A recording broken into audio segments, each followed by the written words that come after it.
Quarta-feira passada, Mark Zuckerberg, o dono do Facebook e do Instagram, chega a um tribunal americano para depor pela primeira vez num processo que tenta provar que essas e outras redes sociais viciam, de propósito, adolescentes e crianças.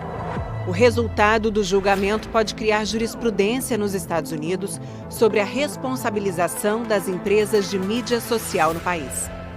As redes sociais faturam em cima do sofrimento dos usuários. A Meta, a principal empresa do ramo, está sendo julgada nos Estados Unidos. Ela é acusada de criar estratégias para viciar adolescentes às custas da saúde mental deles. Mas o que está em jogo nesse processo? O Fantástico conversou com uma advogada do caso. Nos antebraços de Laura estão 296 traços. Cada um representa uma criança que, segundo ela, morreu em decorrência dos danos causados pelas redes sociais e também pela inteligência artificial.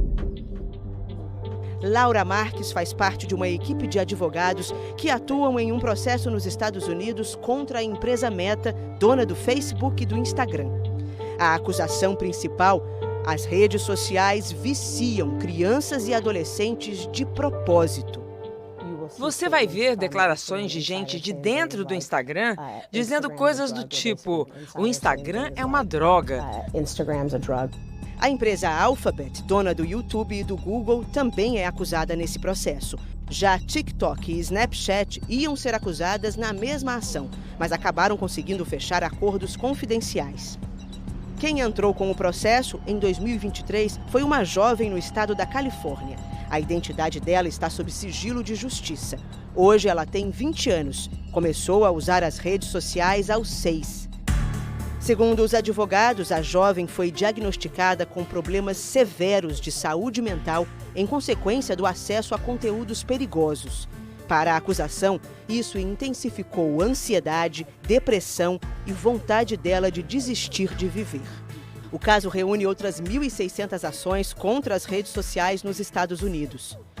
O processo forçou a Meta a entregar à justiça milhões de documentos. Muitos confirmam que a empresa sabia que seus produtos podem causar sérios danos à saúde mental dos adolescentes. A acusação apresentou como provas estudos feitos pela Meta sobre o funcionamento do cérebro jovem, ainda em desenvolvimento, e instruções sobre como explorar as vulnerabilidades da formação neurológica. No processo, os advogados afirmam que as redes sociais são desenhadas para causar dependência, o que eles chamam de arquitetura do vício. Você vai ver documentos da Meta dizendo: pega os jovens são os melhores, e falando assim sobre crianças. Pré-adolescentes são animais de rebanho. Os advogados das supostas vítimas comparam a tela das redes sociais a máquinas caça-níquel. Na última quarta-feira, o dono da Meta, Mark Zuckerberg, depôs pela primeira vez no tribunal. Ele reiterou que o Instagram exige que o usuário tenha pelo menos 13 anos de idade para criar uma conta. Mas um dos documentos da empresa estimava que, em 2015, a rede social tinha mais de 4 milhões de usuários com menos de 13 anos. Zuckerberg também foi questionado sobre a acusação de que a empresa adota estratégias para aumentar o tempo de permanência de crianças e adolescentes na rede. Segundo ele, isso não existe mais. Zuckerberg disse ainda que ignorou recomendações de especialistas sobre o possível impacto negativo dos filtros que embelezam fotos no Instagram. Ele afirmou no tribunal que acha que o uso de filtros é uma questão de liberdade de expressão. O executivo negou que aplicativos sejam feitos com o objetivo de viciar. Sarah Wynne Williams discorda. Ela trabalhou na Meta por 6 anos e chegou a ocupar o cargo de diretora global de políticas públicas da empresa.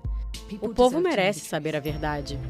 Sarah é autora de um livro best-seller chamado Gente Descuidada, que tem uma série de denúncias contra a empresa, como a capitalização de sentimentos negativos. Só é feio quem quer. A empresa desenvolveu a capacidade de avaliar quando um adolescente se sente inútil ou impotente. Se uma menina de 13 anos apaga uma selfie, ela olha para a selfie e pensa: na verdade, não quero isso no meu Insta, não me sinto bem com isso. Essa é uma informação que a empresa conseguiu coletar. Eu vou te contar o segredo que vai levantar a sua autoestima. E eles deram essa pesquisa para um anunciante de produtos de beleza porque, do ponto de vista do anunciante, o momento que uma adolescente se sente sem valor é um bom momento para veicular um anúncio de beleza. Sarah disse isso numa entrevista a uma rede de TV da Austrália, país que, em dezembro do ano passado, aprovou uma lei que estabelece idade mínima para o uso de rede social, 16 anos. Dinamarca, França e Grécia são alguns dos países que estão discutindo limites semelhantes. A China impôs limite no uso da versão local do TikTok para quem tem menos de 14 anos, um máximo de 40 minutos por dia. Entre 10 da noite e 6 da manhã, o aplicativo fica inacessível. No ano passado, em depoimento ao Senado americano, Sarah repetiu uma observação feita no livro sobre executivos da Meta.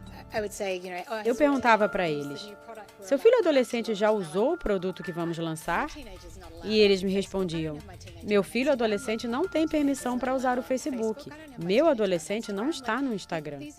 Esses executivos conhecem o dano que esse produto causa. Parte do processo contra as redes nos Estados Unidos, a ativista Lori perdeu a filha em 2020. Anna Lee tinha 18 anos quando tirou a própria vida. Lori diz ao Fantástico que, depois da tragédia, foi ver o que tinha no celular e nos diários da filha. A ficha caiu quando li os diários que diziam: como que alguém vai amar uma pessoa tão feia quanto eu? Vejo os perfis das outras garotas. Estou destruída e não tenho futuro. Ela diz ainda que as redes no celular da filha tinham conteúdos nocivos.